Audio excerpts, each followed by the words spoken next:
기도하였습니다. 아멘.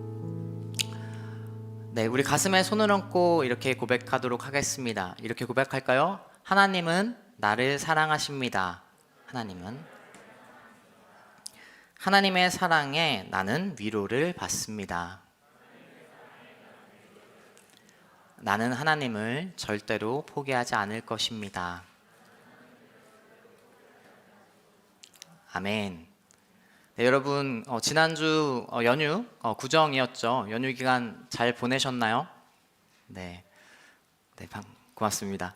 지난주부터 연휴부터 날씨가 많이 추워졌어요. 오늘까지 추워졌는데요. 이 홀도 약간 쌀쌀한 것 같아요. 홀이 이렇게 네? 아 그래요? 네. 홀이 좀 따뜻했으면 좋겠는데 제가 또 알아보겠습니다. 날씨가 춥다 보니까 제 주변에도 이제 독감을 걸린 사람들이 많이 있더라고요. 그래서 건강해야 신앙생활도 잘할 수 있고 여러분 아프지 않고 항상 하나님 안에서 승리하는 여러분 되시길 축복합니다.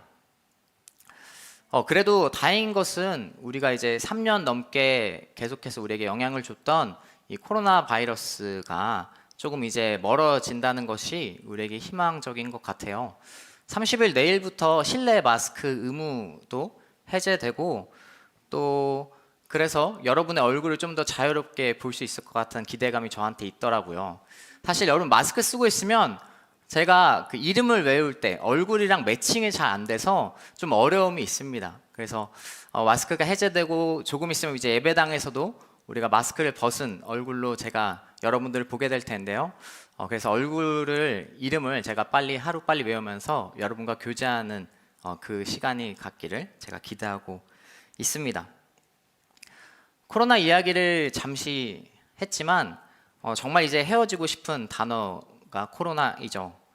바이러스 하나가 이렇게까지 세상을 괴롭힐 수 있을까? 이렇게 정말 우리에게 영향을 이렇게 줄 줄은 저는 꿈에도 몰랐습니다.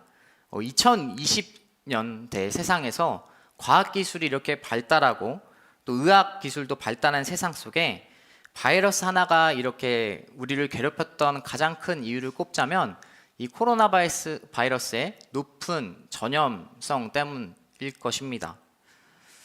그래도 다행이었던 것은 우리는 이것이 바이러스 때문이라는 것을 알 수 있었고 또 백신을 개발할 수 있는 기술이 있었기 때문에 물론 길었던 3년이지만 우리 3년을 넘어서 이제 조금씩 자유로워지고 있는 것을 우리가 보게 됩니다. 반면 과거로 거슬러 올라갈수록 어땠을까요? 이 전염성이 높은 바이러스는 더 큰 영향을 사회에 미쳤을 것입니다. 의학기술도 지금처럼 발달하지 않았을 테고 위생 상태도 훨씬 더 청결하지 못했기 때문에 바이러스의 영향력이 더 컸을 것입니다. 오늘 우리가 읽은 말씀에서도 성경의 대표적인 질병 또 전염병으로 알려졌던 질병이 하나 나오게 됩니다. 바로 나병이라는 병이 나오죠. 성경에서 나병은 악성 피부병을 종합적으로 일컫는 병입니다. 이러한 피부병은 이야기했듯이 위생이 청결하지 않았던 시대 치명적인 결과를 가져왔습니다. 제대로 된 치료법도 없었고 원인도 제대로 몰랐기 때문에 그 피부병에 걸렸어도 그것을 치료할 수 있는 방법이 없고 약도 없었으니까요.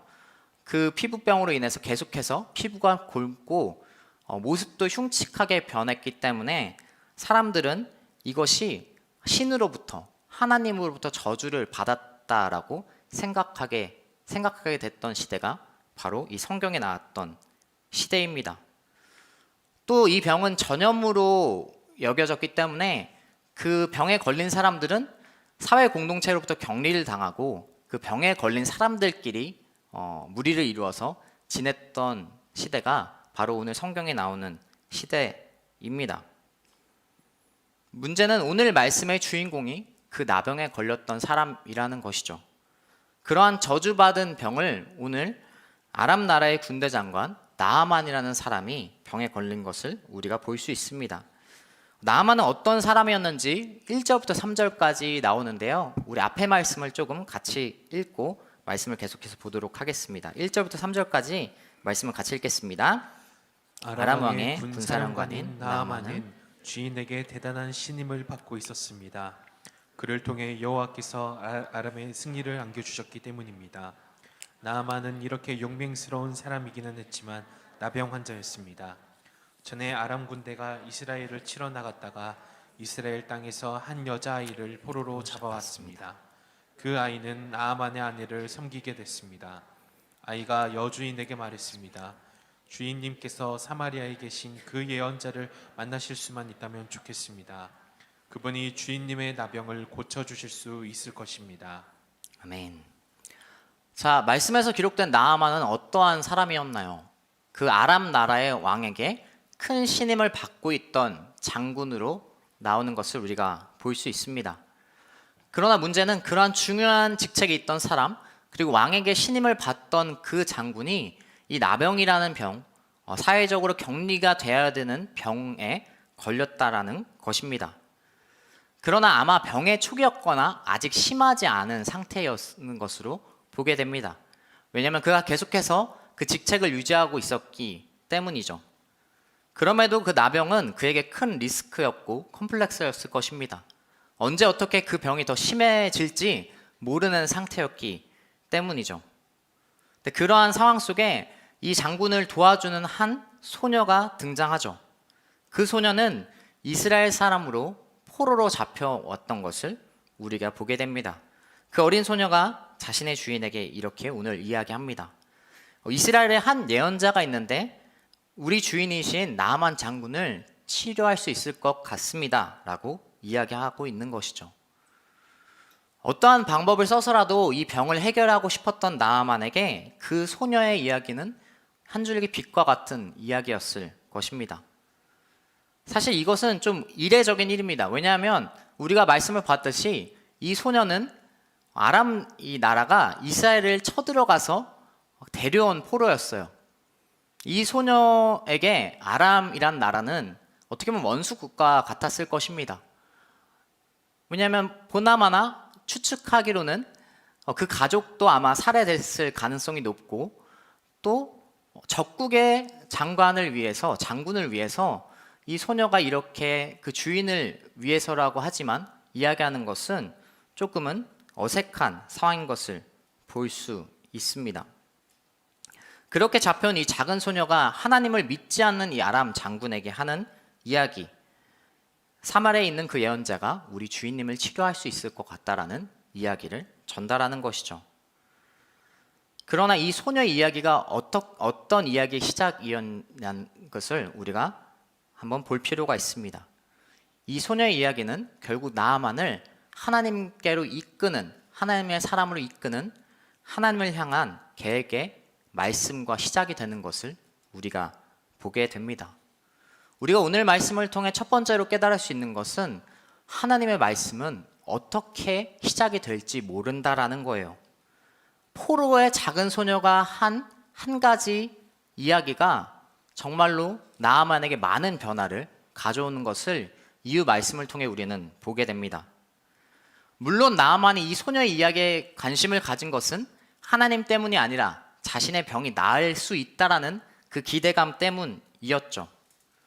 많은 것을 시도했을 거고 많은 방법을 시도했겠지만 여태까지 방법이 소용없었기 때문에 이 작은 포로 소녀의 이야기지만 적국의 소녀의 이야기지만 그 이야기를 믿고 이 나아만 장군은 행동하게 되는 것입니다.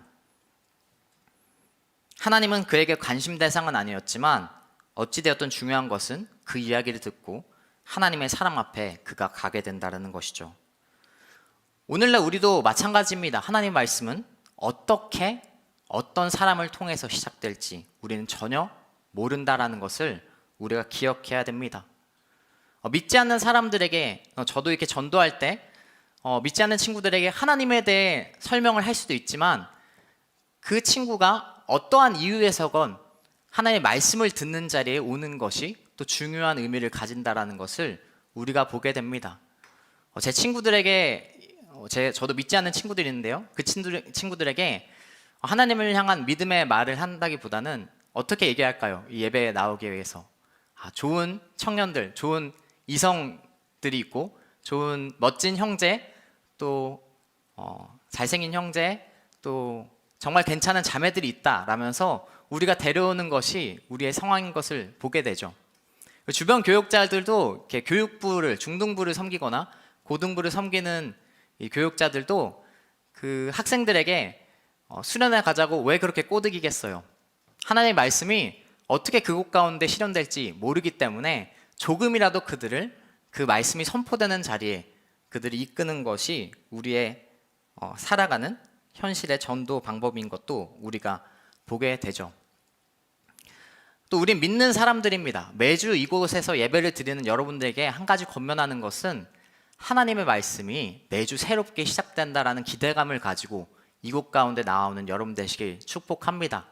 매주 그냥 일반적으로 드려지는 예배가 아니라 하나님의 말씀은 어떻게 똑같은 본문일지라도, 그리고 여러분의 매주 보는 순모임일지라도 그곳 가운데 하나님의 역사가 시작될 수 있다라는 기대감을 가지고 매 주일 예배를 드리는 여러분 되시길 축복합니다. 오늘 어쩌다 보니 이곳에 나온 여러분들이 있을 텐데요, 오늘 말씀 가운데서도 하나님의 말씀이 그리고 하나님의 역사가 시작되기를 간절히 소망합니다. 우리 계속해서 9절부터 11절까지 말씀을 같이 읽겠습니다. 9절부터 11절까지 교독할게요. 제가 9절 읽겠습니다. 그러자 나아만이 말들과 전차들을 거느리고 와서 엘리사의 집 문 앞에 멈추었습니다. 엘리사는 심부름하는 사람을 집 밖으로 보내 나아만에게 말했습니다. 가서 요단강에서 몸을 7번 씻으시오. 그러면 당신의 피부가 회복돼 깨끗해질 것이오. 그러자 나아만은 화가 나 돌아가면서 말했습니다. 내 생각에는 그가 직접 내게 나와 서서 그의 하나님 여호와의 이름을 부르고 상처 위에 손을 흔들어 내 나병을 고칠 줄 알았다. 자, 이 작은 소녀의 말을 듣고 나아만은 마침내 그 이스라엘 사람 엘리사, 하나님의 예언자 앞에 나오는 것을 보게 됩니다. 굉장한 기대감을 가지고 나왔을 거예요. 하나님의 사람을 만나면 내 병이 나을 수도 있겠구나라는 기대감을 가지고 엘리사를 만나러 달려왔겠죠. 그러나 마침내 그 집 앞에 도착했던 나아만은 황당한 경험을 하게 됩니다. 만나야겠다고 생각한 그 하나님의 사람 엘리사는 보지 못하고 그냥 엘리사의 종, 심부름하는 사람이 한 명 나와서 이야기를 전하는 것이죠. 우리가 말씀을 보면 알겠지만 아람은 당시 이스라엘보다 강대국이었어요. 엘리사가 이렇게 문전박대할 만큼의 상황이 아니었다라는 것이죠. 그 이전의 말씀을 보았듯이 일단 아람이 이스라엘 쳐들어와서 포로 소녀를 데려가는 것도 그렇고 마음대로 나아만 장군이 이스라엘 땅 가운데 오는 것을 보면은 비교할 수 없는 그 차이가 있었다라는 것을 우리가 알 수 있습니다. 그리고 사실 이전 말씀 조금 보게 되면 엘리사가 이러한 상황을 알고 나아만 장군에게 이렇게 우리 집에 와라, 내 앞에 와라 이렇게 이야기를 전달했던 상황이에요. 근데 그렇게 왔는데 엘리사는 나가지 않고 그냥 종만, 그리고 심부름하는 사람만 나온 것이죠. 그리고 그 종을 통해, 그 심부름하는 사람을 통해 전달한 이야기는 더 그를 열받게 합니다. 요단강에서 7번 몸을 씻어라라는, 어떻게 보면 그냥 단순한 그냥 몸을 씻는 그런 이야기를 전달하는 것을 우리가 보게 됩니다. 그리고 12절에도 이야기하지만 요단강은 그 나아만이 살고 있는 아람 나라의 강들보다 그렇게 특별하지도 않은, 깨끗하지도 않은 강이었어요. 그러니까 나아만의 이러한 반응, 나는 오면 그 사람이 와서, 그 하나님의 예언자가 와서 내 몸에 손을 얹고 특별한 것을 행할 줄 알았다. 나는 이 나아만의 화가 나는 모습이 우리에겐 오히려 더 이해가 가고 공감이 되는 장면으로 우리가 보게 됩니다. 나아만의 입장에서는 이것은 굉장히 분하고 이해가 되지 않는 일이었다라는 것이죠. 13절 14절 마저 제가 읽겠습니다. 나아만의 종들이 그에게 와서 말했습니다. 내 아버지여, 만약 저 예언자가 당신께 엄청난 일을 하라고 했다면 하지 않으셨겠습니까? 하물며 그가 당신께 몸을 씻어 깨끗하게 되라고 말하는데 못할 까닭이 있습니까? 그러자 그는 하나님의 사람이 말한 대로 내려가 요단강에 7번 몸을 푹 담갔습니다. 그러자 그의 피부가 어린아이의 피부처럼 회복돼 깨끗해졌습니다. 자, 그렇게 화가 나 있는 나아만에게 그 부하들, 그리고 종들이 와서 이렇게 얘기합니다. 아, 장군님, 그 7번 씻으라는 말 그렇게 어렵지 않은 일인데 예언자가 더 어려운 일을 시켰다라면 그것조차 행했을 텐데 그냥 그거까짓 거 하십시오. 이렇게 충고를 하는 것이죠. 강에서 몸을 씻는 게 뭐 그렇게 어렵습니까? 라면서 그 주인을 향한 말을 하는 것을 보게 됩니다. 나아만 장군의 부하들도 그렇고 그 아까 포로 소녀도 그렇고 굉장히 나아만 장군을 위하는 모습을 우리가 오늘 보게 돼요. 왕으로부터 신임을 받았던 나아만이지만 또 주변 사람으로부터도 굉장히 신망을 받았던 것을 우리가 추측할 수 있습니다. 여러분, 우리는 이 나아만 장군이 치유받는 과정을 통해 하나님의 말씀은 이해하기 어려운 말씀일 때가 많다라는 것을 우리가 깨달을 수 있습니다. 나아만은 엘리사의 종으로부터 전달된 그 말을 듣고 이해할 수 없어 합니다. 왜냐하면 그렇게 먼 길을 왔고 특별하지도 않은 깨끗하지도 않은 요단강에서 7번 씻으라는 말에 그는 이해할 수 없죠. 그의 말을 특별함이 있어야 되는 것이 아니냐, 그리고 본인이 나와서 엘리사가 나와서 손을 얹거나 이런 이야기가 우리에게 더 이해가 되는 말인 것처럼 이 말씀은 만약에 우리가 나아만 당사자라면 더 이해하기 어려웠을 것입니다. 하나님의 말씀은 이해하기 어렵다라는 것입니다. 물론 하나님의 말씀이 때로는 스무스하게 이해가 되고 또 우리가 믿음의 결단을 하는 때가 있을 것입니다. 이해가 되지 않더라도 믿음을 가지는 여러분 되시길 물론 축복합니다. 그러나 때로는 하나님의 말씀이 이해가 가지 않는 것이 당연하다라는 거예요. 우리는 합리적인 것을 중요하게 생각하는 시대에 살고 있고 또 이해가 되지 않는 것에 조금 마음의 어려움을 겪을 때가 있는 것을 보게 됩니다. 왜냐하면 저 역시 약간 이해가 돼야 직성이 풀리는 성격이거든요. 이 마음에 찜찜함이 있을 때가 종종 있어요. 그러나 이 찜찜함 그리고 불편함 가지고도 우리는 하나님께 매달려야 되는 성도라는 것을 우리가 기억해야 합니다. 하나님께서 우리에게 주신 이성과 지성으로 이해를 추구하는 신앙은 절대로 나쁜 것이 아닙니다. 하나님에 대한 끊임없는 생각과 묵상을 가지고 하나님께 매달려야 되는 것이죠. 하나님을 향한 고민은 우리의 신앙을 더욱더 다져주는 좋은 역할을 합니다. 그러한 이해의 과정을 통해 그리고 궁극적으로는 성령님의 도우심을 통해 우리는 이해를 뛰어넘는 믿음을 가져야 되는 그리스도인이라는 것을 기억해야 됩니다. 하나님의 말씀은 이해하기 어렵고 그리고 그 이해하기 어렵지만 하나님의 말씀 가운데 우리가 매달려야 되고 씨름을 하면서 믿음의 성장을 해가는 우리가 되어야 된다라는 것이죠. 이해하기 어렵기 때문에 물론 순종하기 어렵습니다. 하나님께서 우리에게 이해하기 쉽게 순종하기 쉽게 말하기를 우리는 바라긴 하죠. 그래야 더 순종하기 쉬울 테니까요. 우리의 모습이 그러한 모습이 분명히 있습니다. 그러나 여기서 만약에 하나님의 말씀이 이해하기 쉽고 순종하기 쉬웠다라면 만약에 요단강이 진짜 누가 봐도 깨끗한 강이고 누가 들어가서도 환자가 들어가서 병이 있는 사람이 들어가서 정말로 치유받을 만한 깨끗한 강이었다라면 아마 나아만의 고백은 이랬을 것입니다. 이렇게 깨끗한 강에서 아람 나라보다 훨씬 더 깨끗한 강, 정말로 치유받을 만한 강에서 씻으니까 내 나병이 낫는구나라고 이렇게 고백했을 것입니다. 그런데 이 고백에 함정이 들어있죠. 병이 낫는 것은 이렇게 깨끗한 물에서 씻었기 때문에 이해가 되는 쉬운 말씀이었기 때문에 그가 치유를 받았다고 생각했을 것입니다. 그 과정 속에 하나님은 조그마한 역할밖에 못하는 거예요. 깨끗하기 때문에 치유받았다고 생각하는 것이 우리의 일반적인 연약한 사람의 생각이기 때문이죠.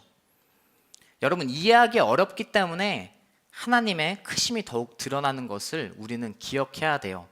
이해하기 어렵기 때문에 하나님의 영광이 더 드러나는 것을 우리는 정말로 경험할 수 있습니다. 이해하기 어렵기 때문에 그냥 포기하지 말고 하나님 앞에 끊임없이 그것을 가지고 매달리고 궁극에는 이해를 뛰어넘는 신앙을 가지고 행동할 때 하나님의 크신 역사를, 하나님의 위대하심을 우리가 더 볼 수 있는 것임을 여러분이 기억하셨으면 좋겠습니다. 우리 옆 사람이 이렇게 고백하겠습니다. 이해하기 어렵기 때문에 하나님의 크심이 더 드러난다 라고 이야기해 볼까요? 이해하기 어렵기 때문에. 십자가의 사건도 마찬가지죠. 제가 이해가 돼야 직성이 풀린다라고 했잖아요. 근데 십자가를 생각할 때 항상 저에게 들었던 의문점은 이거예요.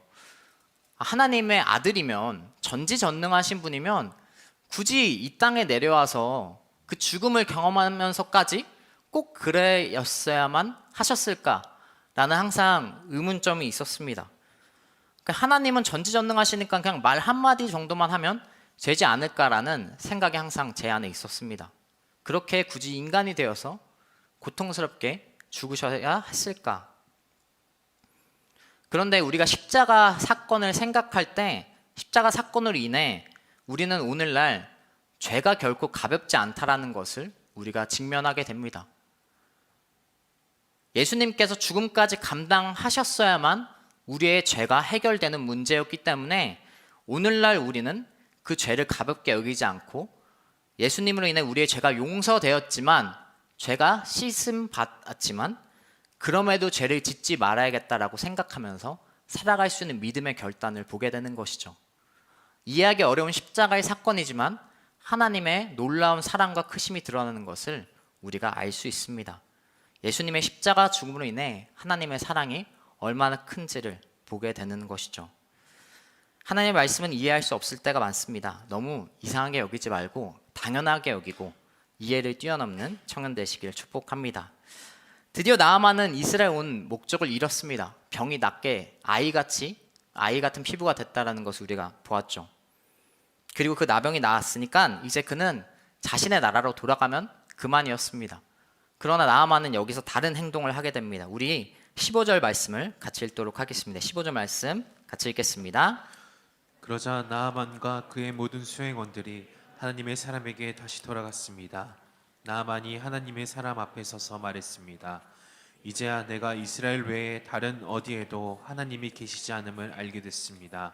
당신의 종이 드리는 이 선물을 받아주시기 바랍니다. 자, 이제 나아만은 병이 나았으니까 집에 돌아가면 되는데, 오늘 그 다시 하나님의 사람 앞에 나와서 그가 하는 고백은 병에 나은 것에 대한 감사를 뛰어넘는 고백을 하는 것을 우리가 보게 됩니다. 이스라엘 외에 다른 어디에도 하나님이 계시지 않는다는 말은 오직 이스라엘 하나님 외에 다른 신이 없다라는 것을 자기가 알았다는 그런 고백입니다. 그에게 오늘 가장 중요한 사건은 병이 나은 사건이 아니라 하나님의 말씀을 통해 하나님이 주인이심을 그가 고백하고 있다는 것을 우리가 말씀을 통해 보게 됩니다. 신약에서도 비슷한 사건이 하나 나와요. 신약에서도 비슷한 사건, 10명의 나병 환자가 예수님 앞에 나오는 사건이 있습니다. 예수님께서는 10명의 나병 환자에게 아무런 기적을 행동하지 않으세요. 10명의 나병 환자에게 어떤 말을 전달하냐면요, 가서 너희 아픈 거 알겠는데 가서 제사장에게 너희 몸을 보여줘라, 이렇게 하고 그냥 보냅니다. 특별한 기적을 행하지 않으시죠. 근데 10명이 돌아가는 길에, 그 제사장에게 몸을 보여주기 위해 돌아가는 길에 그 깨끗함을 치유를 받게 되는 사건이 하나 나옵니다. 근데 거기서 10명 중 오직 사마리아 한 사람이 예수님께 돌아오는 것을 그 신약의 말씀을 통해 우리가 보게 됩니다. 예수님께서 그 한 명에게 이렇게 말씀하세요. 누가복음 17장 19절인데요. 제가 읽겠습니다. 그리고 예수께서 그에게 말씀하셨습니다. 일어나 가거라. 내 믿음이 너를 구원했다라고 이렇게 말씀하시는 것을 볼 수 있어요. 사마리아 사람과 아람 사람 나아만 두 명의 공통점이 무엇일까요? 물론 둘 다 이방인이었습니다. 둘 다 이방인이었던 것을 우리가 보게 되고, 이 두 명의 공통점은 그 사마리아 사람을 제외한 9명은 병이 나은 것에 집중했다라면, 나아만과 그 사마리아 한 사람은 그것을 행하신 분께 집중했다라는 것을 우리가 말씀을 통해 보게 됩니다. 하나님께서 우리에게 원하시는 것은 물론 우리가 아픈 것을 낫기를 바라시는 하나님이지만요, 더 나아가 우리의 인생이 하나님의 말씀을 통해 바뀌기를 원하세요. 하나님의 말씀을 통해 병이 낫는 것만을 원하는 것이 아니라 그 말씀을 통해 우리의 인생 자체가 바뀌기를 원하시는 하나님이라는 거예요. 그렇게 하나님께서는 바뀐 우리의 인생을 통해, 우리의 삶을 통해 하나님께 영광을 돌리시는 시기를 원하시는 분이라는 것을 우리가 기억해야 됩니다. 병이 나은 한 사건으로 그냥 끝내는 것이 아니라 하나님께 우리의 인생을 통해 내가 사는 동안 하나님께 영광을 돌리시기를 바라시는 것이라는 것이죠. 여러분, 하나님의 말씀은 사건을 변화시키는 힘도 물론 있지만 우리의 인생을 변화시키는 힘이 있습니다. 그리고 변화된 나의 삶을 통해 끊임없이 하나님께 영광 돌리길 바라세요. 우리 길공동체 청년 여러분이 그냥 사건에 집중하지 마시고, 제가 지난번부터 얘기하는 건데요, 한 사건 상황이 바뀌는 것에만 감사하지 마시고 우리의 인생이 바뀌는 것에 대해 감사하며 나아가는 우리 길공동체 청년 되시길 축복합니다. 그것이 더 중요한 것이죠. 병이 낫는 것만이 중요한 것이 아니라 하나님의 존재에 대해 하나님께 먼저 집중해야 되고, 하나님의 그 역사하심을 바라보면서 그것을 통해 우리는 그냥 한 사건으로 끝나는 것이 아니라 우리의 삶이 변화되는, 살아가는 그리스도인이 되어야 되는 것임을 여러분이 기억하셨으면 좋겠습니다. 우리 마지막으로 17절에서 19절 말씀을 같이 읽겠습니다. 우리 17절 19절 말씀 같이 읽겠습니다. 그러자 나아만이 말했습니다. 당신께서 받지 않으시겠다니 당신의 종인 제게 노새 2마리의 신을 만한 흙을 주십시오. 당신의 종이 여호와 외에 다른 어떤 신에게도 번제나 다른 제사를 드리지 않을 것입니다. 그러나 여호와께서 오직 이 한 가지 일에 있어서 당신의 종을 용서하시기 바랍니다.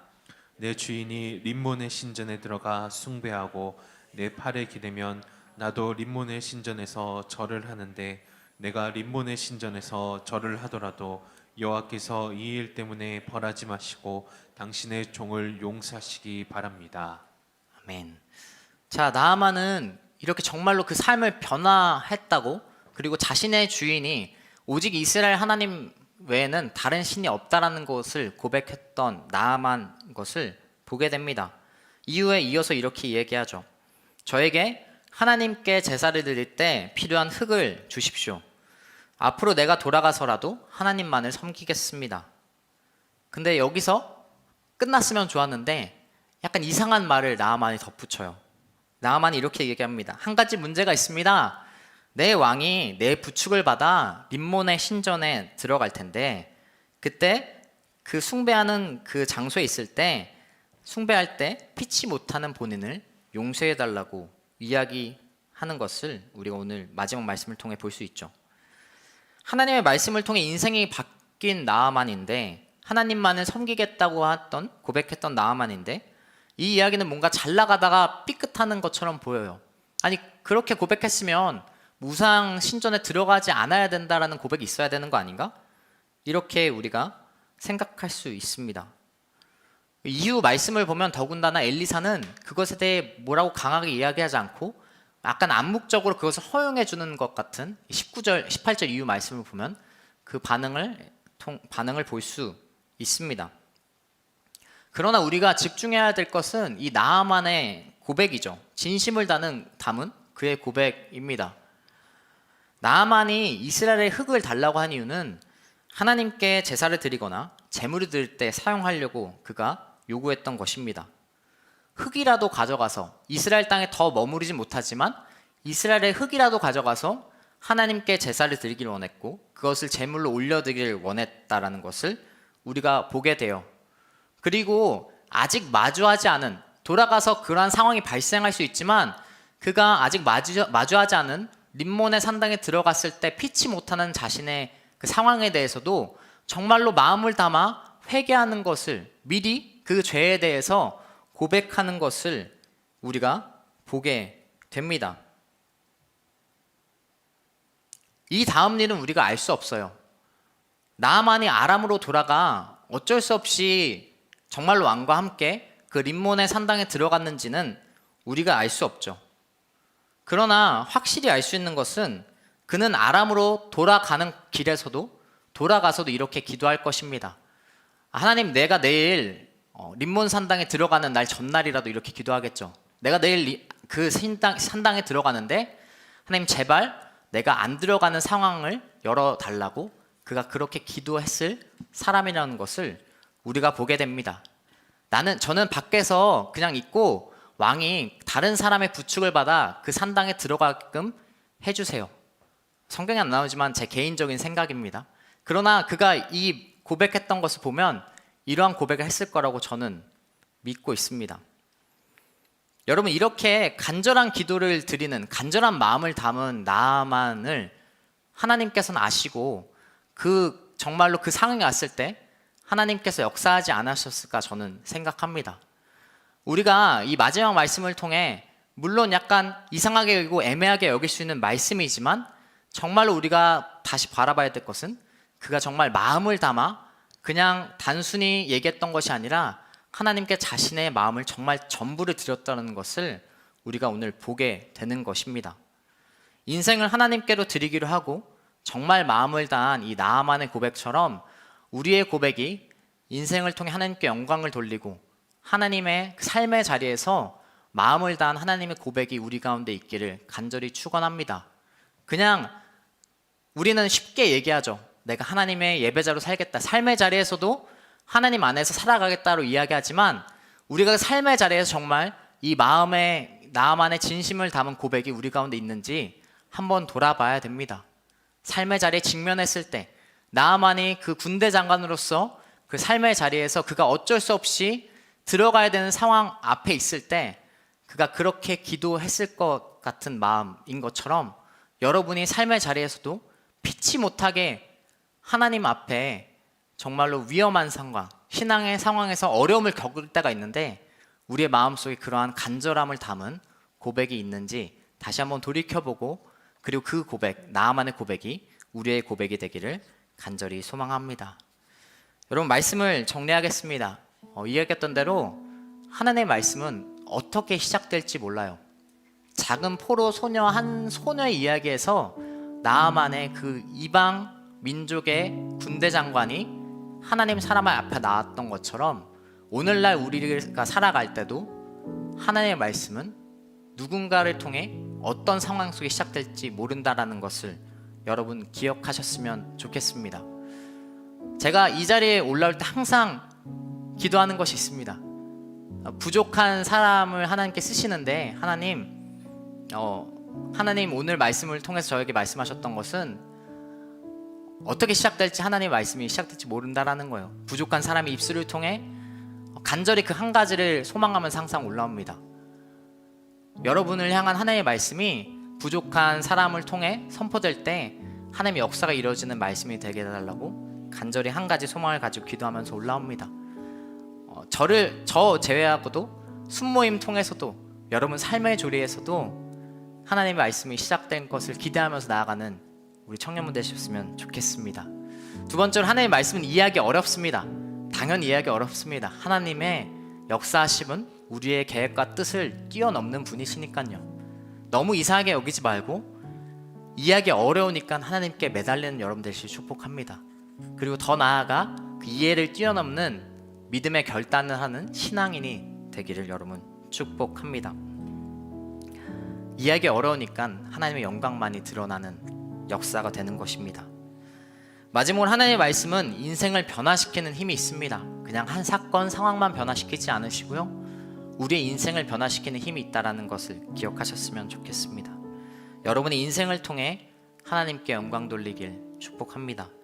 나아만의 간절했던 그 고백처럼 삶의 자리에서 매일을 살아갈 때 하나님의 영광이 드러날 것입니다. 저에게도 하나님의 말씀, 저를 항상 이렇게 깨닫게 하고 변화시키는 말씀이 있습니다. 요한복음 6장 67절부터 69절까지 말씀인데요, 리더분들에겐 먼저 나눴던 말씀인데요, 말씀 한번 띄워주시겠어요? 제가 읽겠습니다. 예수께서 12제자들에게 물으셨습니다. 너희도 떠나고 싶으냐? 시몬 베드로가 예수께 대답했습니다. 주여, 영생의 말씀이 주께 있는데 저희가 어디를 가겠습니까? 주는 하나님의 거룩하신 분임을 저희가 믿고 또 압니다. 이 말씀 전에 어떤 상황이 있냐면요, 많은 제자들이 예수님을 떠나가요. 예수님께서 이해하기 어려운 말씀을 선포하셨기 때문입니다. 그 과정 속에 67절에 예수님께서 12제자들에게 이렇게 되물으시죠. 너희도 떠날 생각이냐? 이렇게 했을 때 제자들이 중 베드로가 이렇게 대답하는 말씀입니다. 영생의 말씀이 주께 있는데 우리가 어디를 가겠나이까라고 고백합니다. 제가 정말 신앙적으로 저도 교육자지만 어려울 때가 있고 이전에 정말 어려웠을 때가 있었습니다. 그때 예수님께서 하나님께서 저에게 주신 인생 말씀 중에 하나입니다. 여러분 가운데도 이런 말씀처럼 여러분의 하나님 말씀이 인생을 변화시키고 항상 하나님 안에서 살아가는 하나님의 말씀이 매일 여러분 가운데 선포되길 간절히 소망합니다. 우리 찬양하고 같이 기도하면 좋을 것 같은데요. 우리 전능하신 나의 주 하나님은 같이 찬양 고백하고 같이 기도하는 시간 갖도록 하겠습니다. 같이 일어나서 고백할까요?